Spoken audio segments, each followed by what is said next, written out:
Bharat, hi, good to have you with us. How have you been? Hi Ashu, it's been great and it's an honor to be on the Asia Tech Journal with you. So totally a pleasure. Thanks, Bharat. Thanks, Bharat. Bharat, this is an exciting session, right? You've been on the accounting side of things, right? You've essentially been advising many people on the finance side of things, right? Largely working as a CFO for many organizations, many startups, right? And here I see you in a different avatar, right? As the co-founder CEO of Nirmalaya, right? Which is a brand focused on basically helping people source online, right, for all of their requirements around, religious activities, puja, so on and so forth, right? Right. And that's phenomenal. I think within the D2C category, the way it's kind of played out, this is one category, and I think this is one category which is doing phenomenally well. And I Right. think the fact of the matter is that people have started to understand and procure online, right? Something which, my sense is in an environment before COVID, right? This was Right. just so difficult to communicate at so many levels, right? And I think here you are cracking this industry in a beautiful way. So, like I said, right, this is an exciting discussion in many ways, at many levels, and I'm looking forward to discussing many of those facets, right, of your journey, how you're building Nirmalaya, and the communication that you've been able to sort of very strongly build and establish with your consumers, right?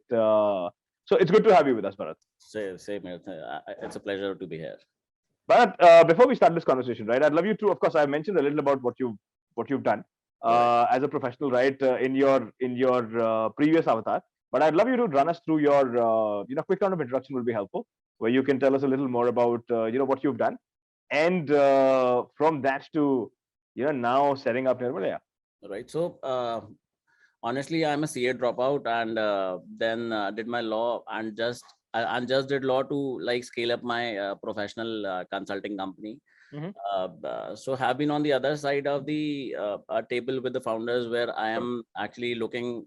I'm actually advising them on how to see the financials, and now I'm on the other side of the table where I know that how the investment, how we talk to the investors, how we scale up, and all that stuff. Right. And Nirmalaya has a very interesting story. To be honest, like we started as a social enterprise, and then focusing on puja products, and then turning it into a fragrance first startup where we are focusing on curating more and more organic fragrances in different ways.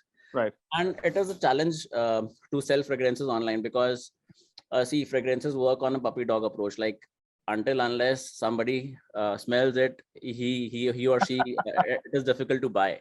Right. So, but we are scaling it up, and it's going good. Interesting. Fantastic. Bharat, how did this happen, right? In the sense that, I mean, we live in a slightly more glamorous world, right? Where the first thing that you get drawn to, especially when you think of D2C, right? There's skincare, there's baby care, there's just so much of it, right? Which is, like I said, more glamorous, right? This is something which is being covered all across, right? And I think as a consumer, you also kind of experience it. I mean, for example, you've been a father, right? Right. Between you and Surbhi, you've been parents, right? Of a little one, right? I'm sure uh, those are also, when you are going through that phase, right, you observe certain gaps and cracks, right, which you want to cater to, but you've chosen not to do that and to do build Nirmalaya, right? Right. What made you do that? I mean, what was the gap that you realized that existed, and you wanted to solve for it? So actually, Nirmalaya is the brainchild of Rajiv, who is the other co-founder in the business. Interesting. Okay. So we kind of shaped it in such a way that it actually suits the modern day consumer who wants to use it either Sure. for aromatherapy or for religion or for any other purposes, like doing away with the fragrance. So we recently got a review from a consumer that there's a, there's a detergent factory behind his office, and any product was not able to cover that fragrance, but Right. Nirmalaya in sense was able to beat that smell also. Interesting. So there are interesting stories behind it, and so the gaps which we realized was that so the usual incense products that are being sold into the market are all charcoal based, and they Uh-huh. are actually very harmful to the consumer. Like incense is one of the most overlooked cause of cancer in India, and Interesting. it is even more dangerous than a cigarette. Right. So we were, and all the incense products that are black in color, they emit around 70 to 80% carbon emissions. Interesting. So we successfully created products that have less than 5% carbon emissions, Uh-huh. are organic in nature, non-toxic, and even an asthmatic patient can use them. Okay. Yeah. That's very interesting. But tell me this, right? I mean, when you look at say incense market, right? When you look at say puja market as a category, right? Or when you look at, for example, say specialized oils, aroma oils. When you're looking at all of that, right, as a category, now this is a category which is, it's not a new category, right? I mean, it's a category which has existed for the longest of all times, right? But it's also a category which has been deeply fragmented, right? Because you're dealing with a lot of cottage industries across the country, right? Government had certain initiatives where, for example, agarbatti making was a skill that they actually passed on to women, to be effective contributors to the overall income of the household, right? You still have many of those players, like local players, regional players, right, who set a distribution within a certain vicinity and so on and so forth, right? Uh, how difficult is it to make a presence in a market like that? Uh, when, like I said, right, there are many players of sorts, right? It's a very fragmented market. It's not something which is, say, for example, it's good to have. It's not necessarily, you're not constantly say thinking about it, right? So from a consumer standpoint, there's very little time that you get to make that impression, right? What's the complexity that you deal with? I'd love to understand that. One of the biggest complexities that we faced was that who will buy an an an, an, an agarbatti that is priced at say 150 rupees a box. Sure. So because every player in the market, the existing big players in the market, with Cycle Agarbatti in the presence and ITC in the presence, it is actually very difficult to educate customer about what they are manufacturing and what we are manufacturing. Sure. So, but we actually get a lot of satisfaction from when we actually hear the reviews from customers. So, like Havan Cup is one of our driving products, and 40% of our revenues come from Havan Cup. So, I think we manufacture the best Havan Cup in the country. Interesting. Because so one of our key customers is Sharad Haskar. He is the most awarded photographer of India. Okay. So he called us and he said that when I let your Havan Cup, my neighbor who lives 10 houses from my house comes and asks me what have you used in your house. Right. So we actually so these kind of reviews actually motivate us a lot. So this has been the first complexity. Then actually testing the product and arriving at the right product, because it is easy for a manufacturer to set the fragrance in a charcoal based product, but it is not easy to set the fragrance in a flower based product. So all our products are manufactured from recycled flowers that we collect from temples. Interesting. So these kind of complexities we face, and then there are day-to-day issues that we face, that isme fragrance kam hai, isme fragrance zyada hai, because fragrance is a very subjective thing, and it keeps on changing. Like somebody is using rose for 3 months, then he shifts to some other fragrance, then to some other fragrance. So we have to constantly be on our toes to develop some good product every time. Interesting. Yeah. But how do you, so this is a very interesting point that you've actually highlighted, right? I mean, given that you're sourcing from, I mean, basically these flowers, right, which are being used for puja, and, kind of using it in your production line, right? Now that could have massive inconsistency, right? Because then you are also dealing with a lot of seasonality, you're dealing with many other such points, right? Collection becomes a big problem in itself, right? How are you tackling for all of that, right? And are you, what I'd love to understand is that, when you talk of fragrance, for example, right? Now, original fragrances that, for example, say come from places like Kannauj and a bunch of other places, right, are fairly expensive. These are largely exported, right? All of which is getting produced. I think about 99% of that is getting exported, right? There's very little which is coming into India. In India, when you know of all of this and when you kind of look at all of this, these are all largely most manufacturers use synthetic fragrances, right? Now, is that also what you're doing to stabilize your product, or you still, while of course you're bringing in these flowers, you're also blending it with, say sourcing from Kannauj and such places, right? Where you're using natural stuff, right, to get it to a certain point. Right. What's happening on that front? So honestly, procurement of flowers is not a big issue. Yes, the transportation cost and the sorting and converting those flowers into powder, it is actually a big time task that we have to do. So, but gradually, what we used to do in the beginning was we used to on a daily basis send our vehicle to the temples and collect those flowers. Now, since with an experience of over a year or so, we have we have kind of systemized that thing also. So we usually send the vehicle on Tuesday, Thursday, and Saturday to the defined temples, like on Tuesday to the Hanuman Mandir, and Thursday to the Sai Mandir, and Saturday again to the Hanuman Mandir. And there's a lot of collection. So the figure is actually huge. Like 8 million tons of flowers are being dumped into the Indian rivers every year, which pollutes 16% of the total river waters. So it is a big problem in itself. Then uh, we don't use any synthetic perfumes in our products. We only use natural essential oils, and we kind of keep working on curating new and new fragrances, because there are fragrances that people have been using for ages, but now we are shifting the focus from those fragrances to new fragrances. Like we have forest wood, we have an ether collection where we have 3 Arabic fragrances like Oud, Bakur, and Mukhalla. Right. People haven't seen these fragrances in incense sticks, especially. Interesting. Right. Interesting. I'd love to know a little more about the process, right, of new product introduction, right? Because this is very, very difficult, right? In many ways. I mean, it needs a very different kind of a sensitivity. But before I come to that, right, Bharat, what I would love to understand is what are the number of SKUs that you're doing currently, right? And I would want to understand the entire product profile that you have on offer right now. Right. So so first of all, we have Havan cups. So Havan cups is the only product of Nirmalia that has a lot of smoke in it. Like if you lit that product in your house, it is going to fill up your house with a lot of smoke. But the carbon emissions are 0.3%. Okay. Which are like negligible in this industry especially. Then we have 12 fragrances in incense sticks, 6 in dhoop sticks, 6 in cones, and 9 in essential oils.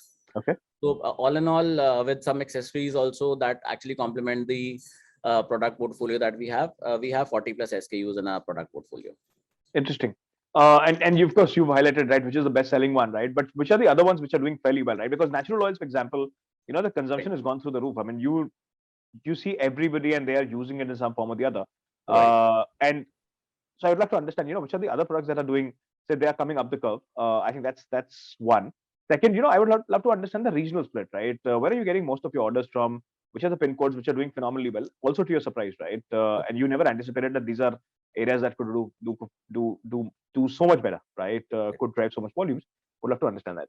Right. So majorly the demand comes from Maharashtra and Delhi per se. Like Maharashtra, the major cities being Mumbai, Nagpur, and stuff, and Delhi, Delhi as a whole. And actually, the incense sticks and cones are playing a good role in the entire revenue split, because we have heard from the customers that they never ever thought of using an incense stick for fragrances, but Nirmalia incense sticks have forced them to use the incense sticks for fragrances. Like one of my old friend Ayush from iDream Careers, I actually gifted him the box on Diwali, and he was like, "Yaar, ye kya cheez hai?" Because I have been testing incense sticks since 10 years now. Right. This is the first incense stick that I have that has suited me.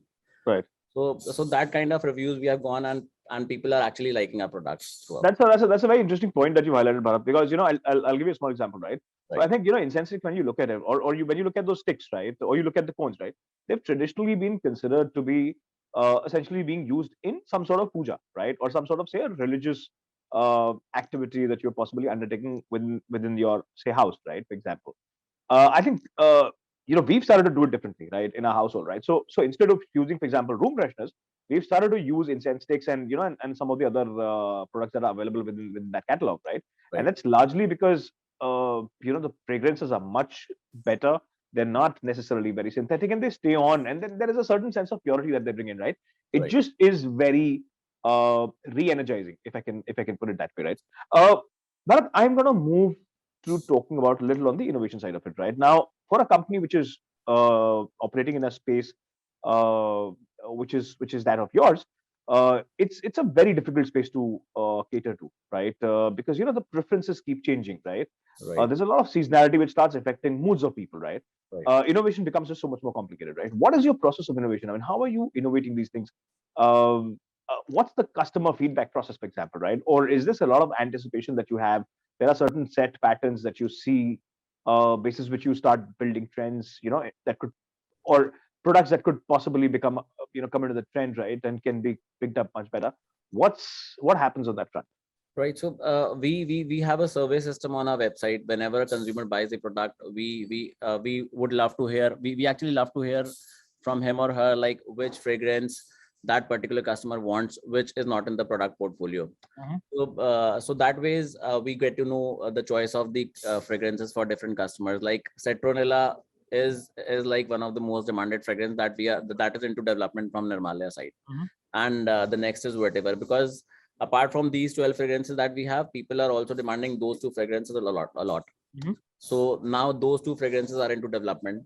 So it is actually very difficult to set the fragrance in a in a raw material which has its own burning smell, like like flower powder has its own burning smell.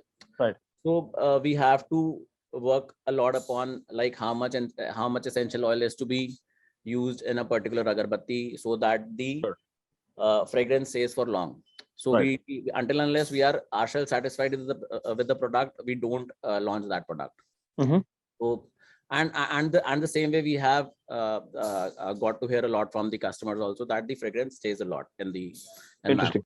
Yeah. But do you also have a regional strategy? For example, Mogra does incredibly well when you're down south, right? So anything which is, say, below Mumbai, right? Mogra tends to do a lot better, right? When you're looking at north, of course, there are different smells that are, for example, preferred, right? So do you have a regional strategy as well, or you're largely working on a centralized strategy? We are actually building that strategy, and we are in process of hiring a firm which will do the customer interviews and customer research on what all fragrances and what are the reasons that people are buying Nirmalya and what are the reasons people are not buying Nirmalya. Interesting. So Interesting. we are into that process, and so the timeline for that is around 15 to 20 days. And after that, we'll be designing the strategy and working upon it. Interesting. But what I would love to understand is, where are sales coming from, right? I mean, are you also following, like many of your competitors, traditional players, right, who continue to be very strongly present in the offline channel, right? Right. Do you continue to? I mean, is that part of the strategy that you have, or are you largely, Nirmalya is going to be a brand which we're going to see online, right? You're going to be a D2C brand within that space, and continue to increase and grow your footprint, wallet share with your customer. Is that going to be the strategy going forward, right? Or is this going to be a hybrid that you're going to, I mean, everybody today is talking of hybrid, right? And it becomes important, right? Experiential is very, very important when you talk of D2C. Right. It could be of a different format, but are you considering that? So major focus is online. So the home fragrance market globally is around $47 billion, which is projected to be $74 billion by 2027 due to online market penetration. Okay. So we are focusing more on online, but yes, so there are like corporates who are gifting their customers and other stakeholders gifts on Diwali or Holi. So we are very much focusing on corporate gifting, because that is a kind of zero cost marketing, and then people obviously buy online after experiencing the product. Right. So offline will always be there, and so we kind of follow the hybrid model using offline and online channel both. Talking about competitors, we don't consider the traditional incense manufacturers to be our competitors, because they are probably into a different space. We are probably into a different space. Okay. We are not upfront selling the Nirmalya products for puja. We are more of selling it for wellness, for meditation, for aromatherapies and stuff. Interesting. But what's the profile of your customer, right? I mean, through, of course, a lot of questions that I've asked you, right? We've missed this particular question. I think it just becomes so much more important, right? What is the customer that you're going after, right? And I think in a way you've kind of answered that, or at least you've kind of directed us in terms of your priorities, right? That you're not looking at necessarily a puja-driven, somebody for whom puja is going to be a priority. You're essentially then you're looking at wellness as a category, right? And you're essentially empowering, people who want to experience that, say, that element, right? You're essentially focusing on that, right? But who's the customer like, right? And possibly you can also give a view in terms of the numbers, right? Right. In terms of what are the numbers that are happening, and with that, the profile of the customer. So broadly, I think we have 3-4 categories of products. So one major category is people who use it for aromatherapy.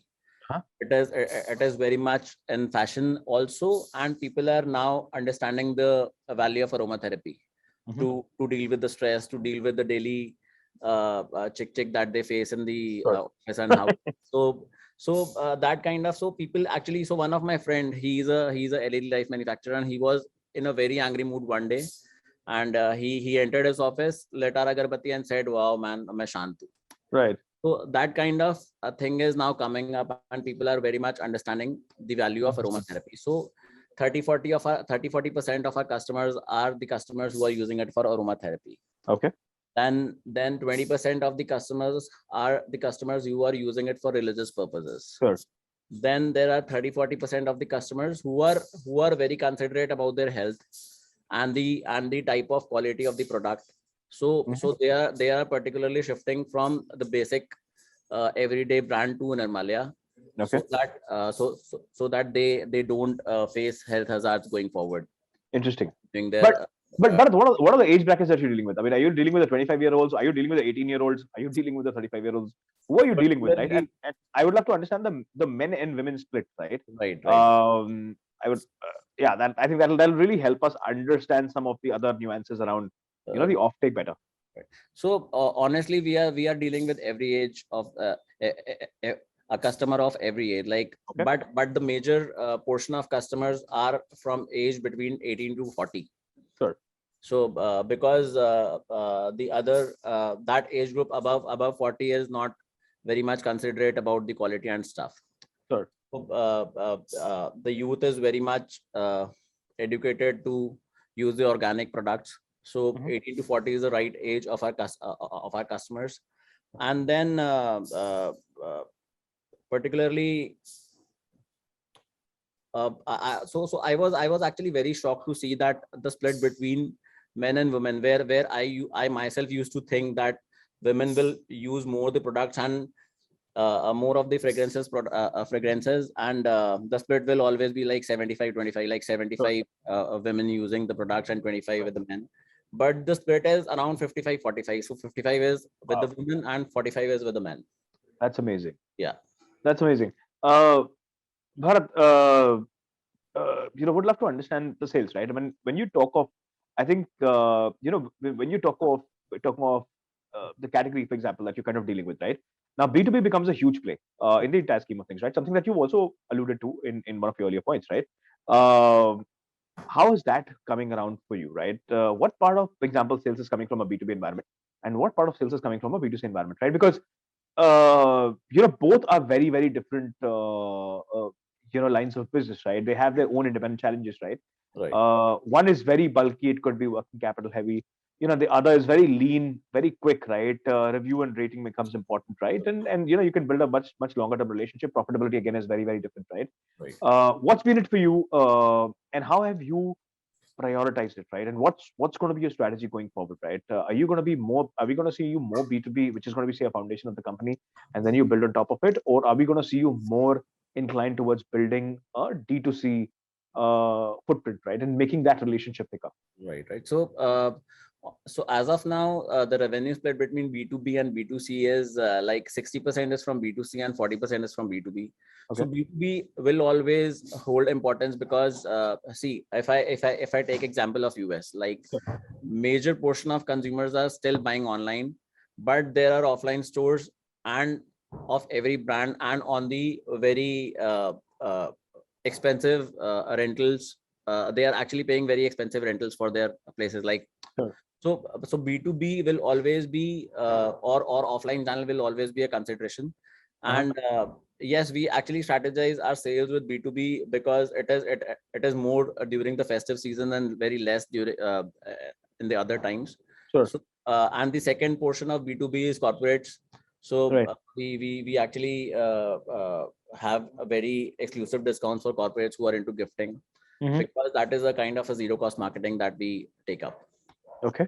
So, but the focus is on increasing the repeat customer rate, and we are kind of moving towards it. We have actually achieved 25 to 30% of repeat customers rate every month. Interesting. But Bharat, tell me this, right? When you talk about when you have a B2B strategy, right? Now, typically anybody you go out and build a relationship. One I would have to understand, who are some of the partners. If you can identify some of them, I think that'll be very, very helpful to understand, the kind of relationship. The second thing that I want to understand is that when you look at B2B traditionally, right? Essentially, you are just an outsourced or a partner, right? Of sorts, right? Without any branding, just about very little credentials that go on to say the sticker that is put on to any particular piece that you kind of put out, right? Largely on the manufacturing side of things. Uh, Now, when you talk of B2B, right? Are you essentially pursuing a similar path, or is this a changed relationship where you're saying that, listen, we are doing what we're doing, our Right. IP is in the innovation that we've done, right? And we will not go under a different brand. While of course the pricing and the relationship could be similar, but we will continue to maintain our brand because that could possibly become a very strong foundation to a future consumption of people who experience in a B2B environment, right?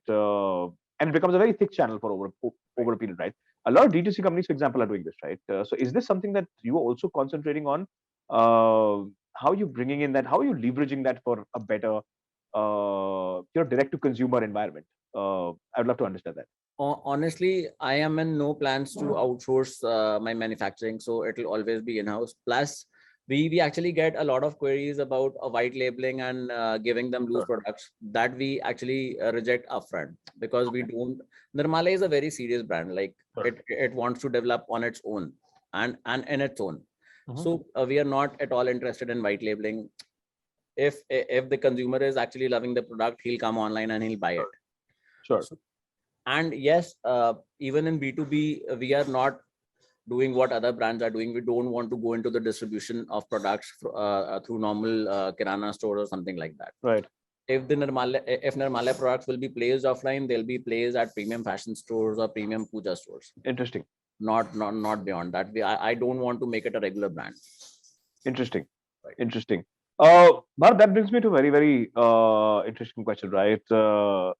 What is the future going to be, right? I mean, I would have asked you this question a little later, but I think you've actually brought me to that, you walked me into that question, right? What is going to be the future like? I mean, where do you want, or where do you see this brand in next couple of years, right? What's your strategy as far as that is concerned? Or is this a little too early a time for you to define that, right? I think possibly, when we speak next, right, say another couple of months down the line, you'll be in a much better position to answer that, right? Where are you right now on the future possibilities for Nirmalya? So honestly, we want to stay into the fragrances only, and we don't want to be called as a agarbatti brand or something like that. Right. So we'll particularly be into organic fragrances, and very soon be entering into body oils or something like that. Interesting. So not immediately, probably 6 months down the line or 1 year down the line. Right. And we want to expand it globally. So probably we'll be going to US in a couple of months. Interesting. And starting our sales in that country because see, US is one of the biggest importer of incense sticks in the world. Right. It is a very shocking fact to be known that US is one of the most Right. one of the biggest importers, and Right. India is one of the biggest exporters. Right. Uh, After China, before China? After China, before China? Before China. Interesting. China was nowhere in the agarbatti space, honestly. So it was always Vietnam or some other country like that, or a country from Thailand, or a Southeast Asian country like Thailand. Yes. Right. So we have so India is not yet self-sufficient in agarbatti manufacturing, Right. but it is the biggest exporter. Interesting. So, yeah. So we will grow into organic fragrances with body oils and probably office fragrances or room fragrances. Interesting. That's a very interesting category, Bharat, and I think that should particularly do well because I think a lot of artificial products that we're using are not necessarily as like you said, right? Not necessarily as healthy, right? In many ways, and I think people tend to be very allergic in certain cases, right? So I think it just becomes important to consume organic and natural in as much with as much as you can possibly do. Sometimes I think people are not allergic to fragrances; they are probably allergic to the quality of the products that they are absolutely using. Absolutely.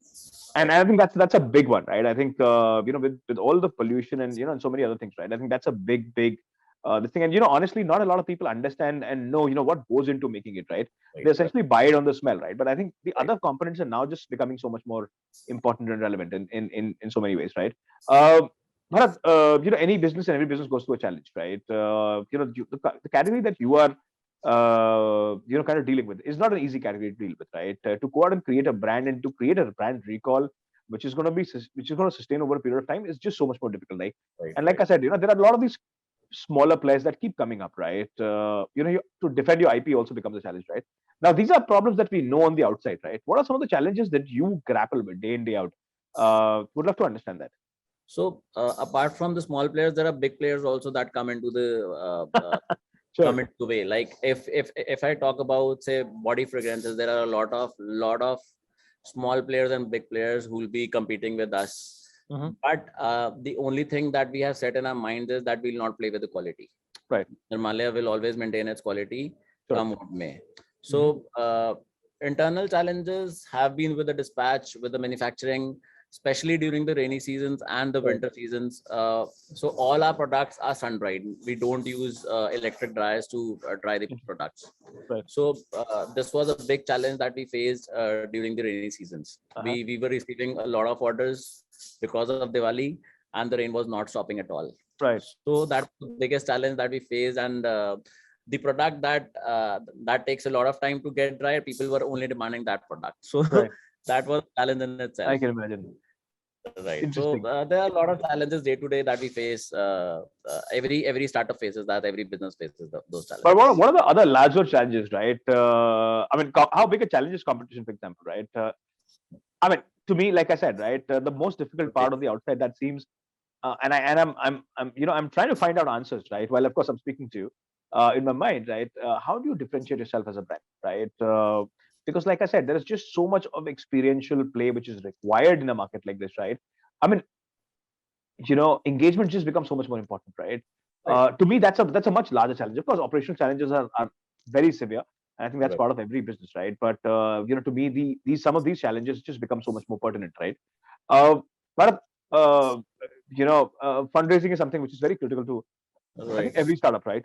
And I think as we're becoming a more homogeneous market, right, as we're becoming a more predictable market, we're essentially going to be slightly more expensive, right, from a customer acquisition standpoint, right? Right. And that's an environment that we're moving into.